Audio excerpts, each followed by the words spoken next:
নির্বাচনে সীমান্তের ভোট কেন্দ্রগুলো নিরাপত্তায় বিভিন্ন পদক্ষেপ নিয়েছে বিজেপি। মৌলভীবাজারে বিজেপি বেস ক্যাম্প করা হয়েছে। অন্যদিকে রাঙামাটির বাঘাইছড়ি পাহাড়ি দুর্গম 6টি ভোট কেন্দ্রে বিজেপির তত্ত্বাবধানে হেলিকপ্টারে যাবে ভোটের সরঞ্জাম। সহকর্মীদের পাঠানো তথ্য ও ছবিতে বিস্তারিত। নির্বাচনের সময় মৌলভীবাজার সীমান্তের ভোট কেন্দ্রে সর্বোচ্চ নিরাপত্তা নিশ্চিত করা হয়েছে। বিজিবি 52 ব্যাটালিয়নের commanding officer lieutenant colonel Ataur Rahman কথা বলেছেন।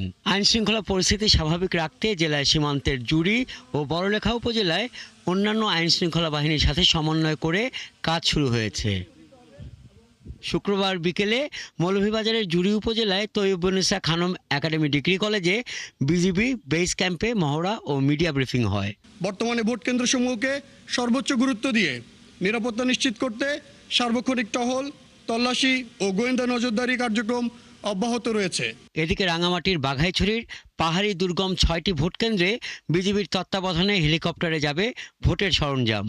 উপজেলার 39টি ভোট কেন্দ্রের মধ্যে দোসর, নিউ লঙ্কর, ভাইবনছড়া, শিয়ালদাহ, তুইছুই ও বেটলিং কেন্দ্রে ভোটের সরঞ্জাম ও দায়িত্বপ্রাপ্ত কর্মকর্তা যাবেন হেলিকপ্টারে। শুক্রবার 27 বিজিবি মরিশা জোনের কমান্ডার জোন সদরে মিডিয়া ব্রিফিংয়ের মাধ্যমে বিষয়টি নিশ্চিত করেন। তিনি জানান, ভোটের পরিবেশ সুষ্ঠু ও নিরপেক্ষ রাখতে অন্যান্য বাহিনীর মতো বিজিবিও সব প্রস্তুতি শেষ করেছে। মোট 39টি ভোট কেন্দ্রের মধ্যে দুর্গম পাহাড়ি এলাকায় 6টি হেলিসর্টি ভোট কেন্দ্র রয়েছে। এর মধ্যে মারিশা ব্যাটালিয়নের দায়িত্বপূর্ণ এলাকায় 2টি হেলিসর্টি ভোট কেন্দ্র রয়েছে। এক্ষেত্রে মারিশা ব্যাটালিয়ন সার্বিক সহযোগিতা প্রদান করবে। পাহাড়ি এলাকায় ভোটারদের জানমাল নিরাপদ রাখতে বিজিবির নিয়মিত টহল বাড়ানো হয়েছে। পাশাপাশি তারা ড্রোন এবং নাইট ভিশন ক্যামেরার মতো প্রযুক্তিও ব্যবহার করবে। হাসান আহমেদ, 71। কোতোয়ালি থানা নিয়ে চট্টগ্রাম 9 আসনে প্রার্থীদের অভিযোগ বাড়ছে। বিএনপি ও জামাত প্রার্থী একে অপরের বিরুদ্ধে নির্বাচনী পরিবেশ নষ্টের অভিযোগ তুলেছেন। আর অন্যান্য প্রার্থীরা বলছেন, বড় দলের প্রার্থীরা নিয়মিত আচরণবিধি ভাঙছেন, কিন্তু প্রতিকার হচ্ছে না। আরও জানাচ্ছেন রাজীব পড়ুয়া। মিছিল, মিটিং, ব্যানার, ফেস্টুন, মাইকিংয়ের পাশাপাশি চলছে ডিজিটাল স্ক্রিনে ভোটের প্রচার। সব মিলিয়ে উৎসব মুখর পরিবেশ। ভোটাররা জানান, এই আসনটি চট্টগ্রামের রাজনীতির জন্য খুবই গুরুত্বপূর্ণ আসন, কারণ নগরের মূল কেন্দ্র হওয়ায় এখান থেকে মূল বার্তা ছড়ায়। অর্থনৈতিকভাবেও গুরুত্বপূর্ণ আসনটি। দেশের অন্যতম বৃহৎ পাইকারি বাজার, খাতুনগঞ্জ, আদালত ভবন, জেলা প্রশাসকের কার্যালয় এবং নগরের বিভিন্ন গুরুত্বপূর্ণ মার্কেটের প্রধান কেন্দ্র এই আসনের অন্তর্ভুক্ত। এবার এখানে 10 জন প্রার্থী প্রতিদ্বন্দ্বিতা করলেও ভোটের মাঠে মূল লড়াই বিএনপি ও জামায়াত প্রার্থীর মধ্যে। এরই মধ্যে জামায়াতের প্রার্থী অভিযোগ করে বলেছেন, এখানে নির্বাচনে সমতা ভিত্তিক পরিবেশ নিশ্চিত হয়নি।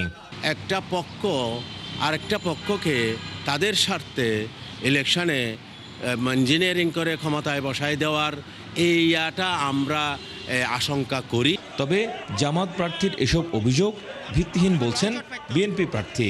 বিএনপি ফেভার চায় না, বিএনপি একটি সুষ্ঠু নির্বাচন চায়। জনগণ যাতে ভোট কেন্দ্রে গিয়ে নিরাপদে ভোট দিয়ে আবার ঘরে ফিরে যেতে পারে, আমরা সেই পরিবেশটা চাই। অন্যদিকে ছোট ও মাঝারি দলের প্রার্থীদের অভিযোগ, বড় দলের প্রার্থীরা নির্বাচনী আচরণ বিধি ভঙ্গ করলেও কার্যকর ব্যবস্থা চোখে পড়ছে না।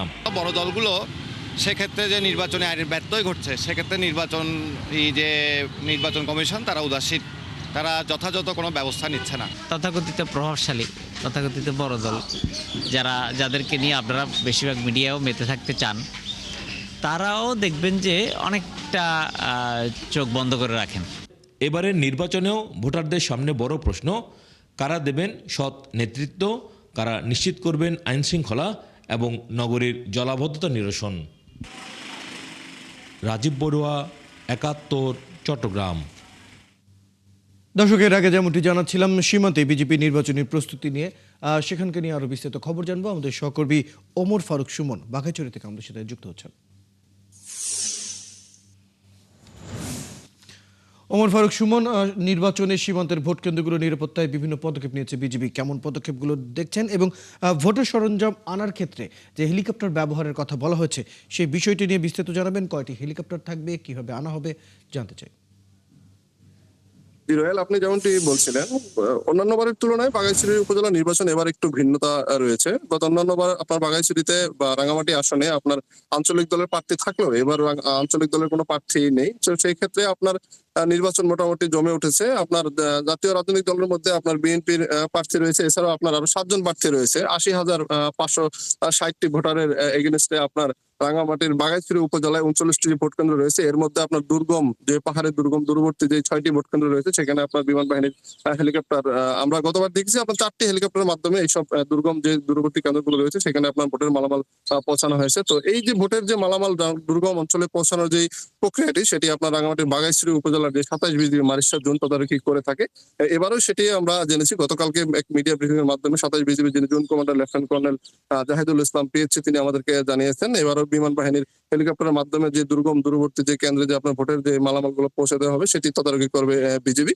এছাড়াও আপনার নিরাপত্তা বিষয়টি এবার অত্যন্ত গুরুত্ব সহকারে মাথায় নিয়ে আপনার প্রশাসনের পক্ষ থেকে খুবই বিভিন্ন মহড়া আয়োজন করা হয়েছে এবং দুর্গম যে কেন্দ্রগুলো রয়েছে সেখানে আপনার রেকি করা হয়েছে ড্রোনের মাধ্যমে।